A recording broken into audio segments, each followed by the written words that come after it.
So capital C classical music is most easily defined if we talk about a time period, which is about 1750 to 1820. It can include composers like C.P. Bach, Clementi, wrote a lot of music for keyboard, Haydn, Mozart, early Beethoven, and so on.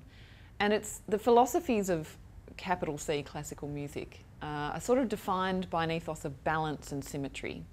So we have very regular lengths of phrases, 4 bars, 8 bars, and so on. We're not upset by an odd number of bars. It's amazing how music imitates nature in that way. And symmetry of form, so you wouldn't have a 2-movement piece with a really, really short first movement and a really, really long second movement, for instance. They'd be much more in balance with each other. Capital C classical period kind of codified a lot of the structures.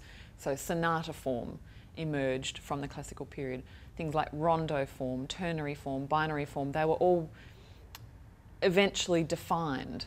The interest for the composers was kind of working within the strictures of those forms, but finding creative means of expressing themselves. So capital C classical music, or music from that period, helped to establish a great many different forms which became common in their usage later on. So things like the string quartet, the piano trio, the symphony, opera had been in development already earlier and continued to grow, and Mozart spent a lot of time focusing on writing opera, as he did with the concerto, which was a completely new kind of form, which placed a soloist centre stage and gave them lots of really virtuosic, flashy stuff to play.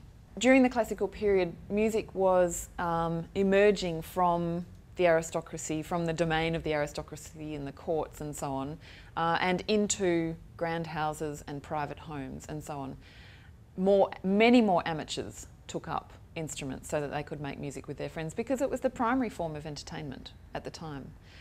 So composers were writing music for amateurs to play, which means that, you know, a good portion of Haydn's music actually isn't that technically difficult to play.